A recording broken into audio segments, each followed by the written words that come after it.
conservative in America, and I'm watching CNN, just for the straight middle of the road. That's what I hear for 15 minutes, is it's great, and then Lonely Scott. It does look, I mean, and when you see the path, it does look like tokenism. It's kind of like the same as The View. It's like it's almost better to have nobody there, like MSNBC, than to have just Bill Maher just did what he does best, cut through the noise with brutal honesty. CNN's so-called voice of reason, Caitlin Collins, found herself in the hot seat, and let's just say, it didn't end well for her. This wasn't just a debate, it was a complete unraveling. Maher didn't just question her bias, he dismantled it piece by piece, leaving her scrambling for answers. It was sharp, it was relentless, and honestly, it was long overdue. If you thought Maher was done exposing media hypocrisy, think again. This wasn't just a takedown, it was a masterclass in calling out the double standards, and it all started with one simple clip. One that revealed just how deep the deception really goes. On the freeze in federal funding, who advised the president on the legality of telling government agencies that they don't have to spend money that was already appropriated by Congress? Well, as the OMB memo states, this is certainly within the confines of the law. So White House counsel's office believes that this is within the president's power to do. All started with what seemed like an innocent question. Caitlin Collins tried to corner the White House with a funding freeze inquiry, hoping to spark a contradiction. But instead of trapping anyone, she ended up exposing her own bias for all to see. That was the last straw for Bill Maher. He couldn't ignore the media frenzy any longer, especially the relentless attacks on Karoline Leavitt, the newly appointed White House press secretary. From the moment she took the podium, she's been under fire, whether it's from The View, Jim Acosta, or of course, Caitlin Collins. Their game plan? A relentless barrage of gotcha questions designed to trip her up. But this time, the media's own tactics came back to haunt them. So they disagree with lawmakers who say that they don't have the power to freeze this funding. Again, I would point you to the language in the memo that clearly states this is within the law. And all that happened. The plan was simple. Hit Karoline Leavitt with a tough question and hope she crumbles under pressure. But guess what? She didn't. Instead, she responded with confidence, composure, and most importantly, the truth.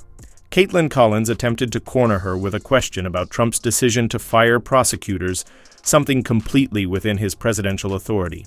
The goal? To make Leavitt stumble.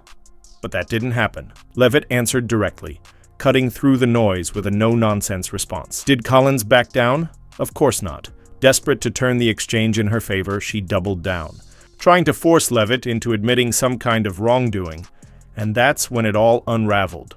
Collins kept pushing, framing it as if the administration was cherry-picking which laws to follow. But Leavitt was ready.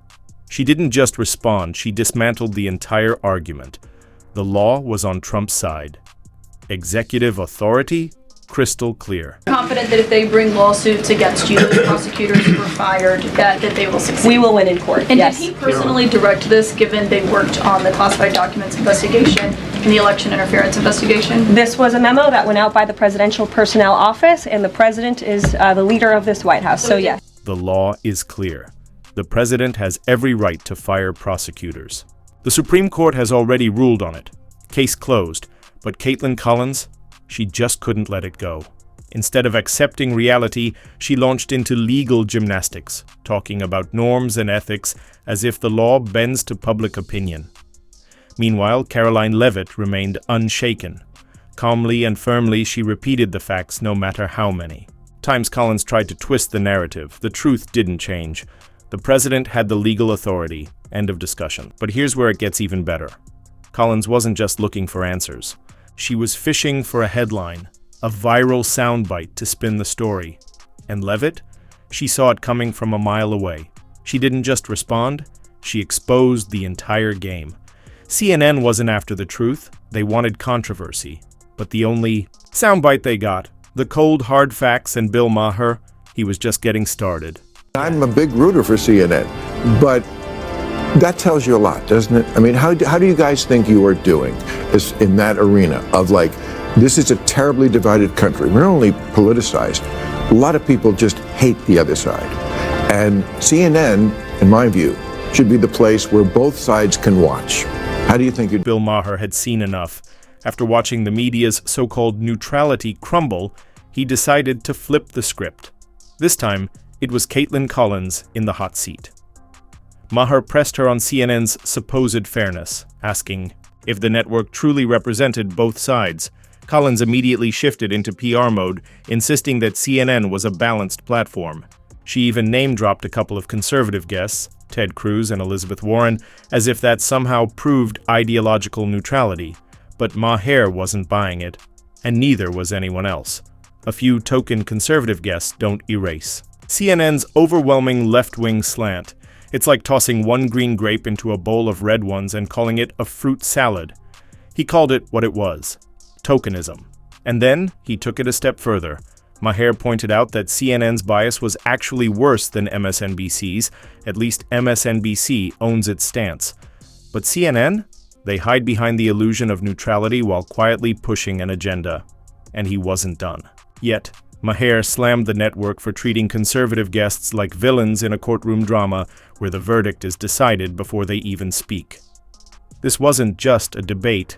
It was a complete exposure of media hypocrisy. I'm a big rooter for CNN, but that tells you a lot, doesn't it? I mean, how do you guys think you are doing in that arena of like, this is a terribly divided country. We're not only politicized, a lot of people just hate the other side.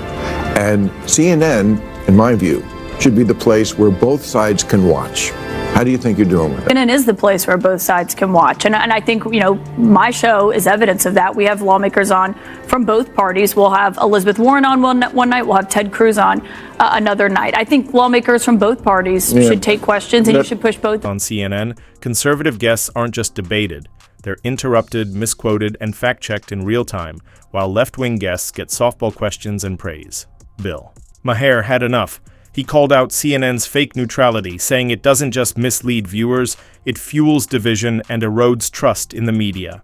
His message was clear: if CNN leans left, fine, but stop pretending otherwise. But instead of backing down, Collins and her media allies doubled down. This time they went after Caroline Leavitt over Social Security fraud. Leavitt cited $71 billion in fraud uncovered by the Trump administration. And just like that, the media pounced, grasping at any tiny slip to twist the narrative.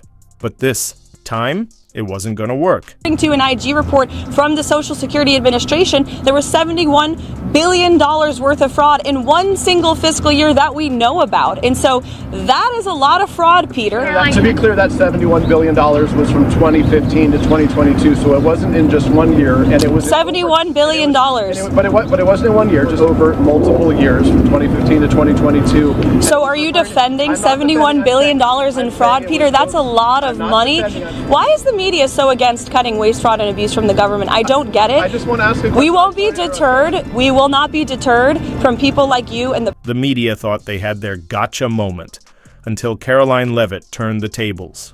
Instead of taking the bait, she fired back, "Are you seriously defending $71 billion in fraud?"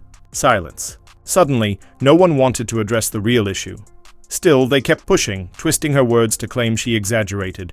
Leavitt calmly corrected them, asking why they cared more about misquoting her than the fraud itself. More silence. Bill Maher had seen enough. When Collins tried to defend herself by saying she was from a conservative family, Maher shut it down. Bias isn't about where you're from. It's about integrity.